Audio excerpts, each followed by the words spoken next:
Welcome to GGL news. Kurnool జిల్లా ఎమ్మిగనూరులో వెంగోడు, చిన్ననెల్లటూరు గ్రామాలకు చెందిన వైసీపీ కీలక వ్యక్తులు సాయినాథ్ 300 మంది అనుచరులతో టీడీపీలో చేరిక. పార్టీ కండువా కప్పి పార్టీలోకి ఆహ్వానించిన ఎమ్మిగనూరు ఎమ్మెల్యే జయనాగేశ్వరరెడ్డి. కర్నూలు జిల్లా ఎమ్మిగనూరు ఎమ్మెల్యే బీవీ జయనాగేశ్వరరెడ్డి ఆధ్వర్యంలో వెంగోడు, చిన్ననెల్లటూరు గ్రామాలకు చెందిన పలువురు వైసీపీ కీలక వ్యక్తులు అయినటువంటి మాజీ కార్పొరేషన్ డైరెక్టర్ సాయినాథ్ సుమారు 300 మంది అనుచరులతో శుక్రవారం టీడీపీ పార్టీలో చేరారు. వారిని పార్టీ కండువా కప్పి పార్టీలోకి ఎమ్మెల్యే బీవీ జయనాగేశ్వరరెడ్డి ఆహ్వానించారు. అనంతరం ఎమ్మెల్యే బీవీ జయనాగేశ్వరరెడ్డి మాట్లాడుతూ గత ప్రభుత్వంలో నియోజకవర్గంలో అభివృద్ధి జరగలేదన్నారు. కూటమి వచ్చాక గ్రామాల్లో అభివృద్ధి జరగడంతో ఒక కూటమితోనే అభివృద్ధి సాధ్యమని గ్రహించిన వైసీపీ నాయకులు టీడీపీ పార్టీలో చేరుతున్నారన్నారు. ఇప్పుడు పార్టీలో చేరిన వారు రానున్న రోజుల్లో ఎన్నికలు వచ్చిన ప్రతి ఒక్క వ్యక్తి ఒక సైనికుడిలా పనిచేసి పార్టీ అఖండ మెజార్టీతో గెలిచేలా కృషి చేయాలని ఆయన పిలుపునిచ్చారు.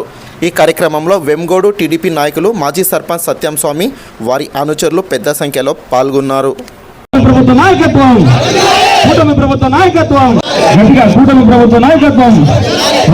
నారా చంద్రబాబు నాయుడు గారి నాయకత్వం.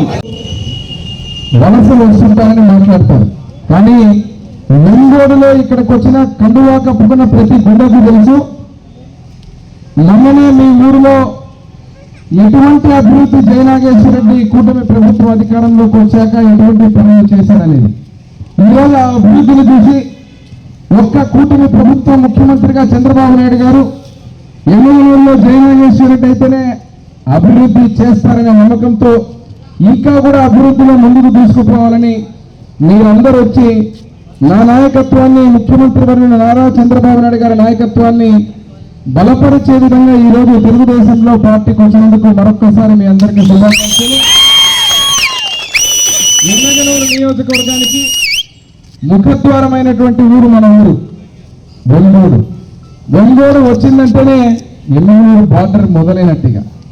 కాబట్టి ఈరోజు యువత చాలా మంది ఈరోజు పార్టీలో చేరారు. మీరందరూ ప్రతి ఒక్కరూ గుర్తుపెట్టుకొని ఇటు నారా లోకేష్ బాబు గారు, నారా చంద్రబాబు నాయుడు గారి నాయకత్వంలో మన ఊరినే కాకుండా ఇక్కడ ఉన్నటువంటి ప్రతి ఒక్కరూ ప్రతి ఒక్క సంక్షేమ అభివృద్ధి కార్యక్రమాల్లో పాలుపంచుకొని ఆ యొక్క వెంగోడుని, అదే రకంగా ఇక్కడికి వచ్చినటువంటి వారందరూ కూడా తెలుగుదేశం పార్టీ కార్యకర్తలు, నాయకులు ఒక కుటుంబంలాగా కూటమి ప్రభుత్వాన్ని బలపరుస్తూ వచ్చిన మీకు రానున్న రోజుల్లో కూడా ఇంతకంటే అధికంగా, ఇంతకంటే బ్రహ్మాండంగా ఆ ఊరిని అభివృద్ధి చేసుకుని ముందుకు తీసుకుపోతారని తెలియజేస్తూ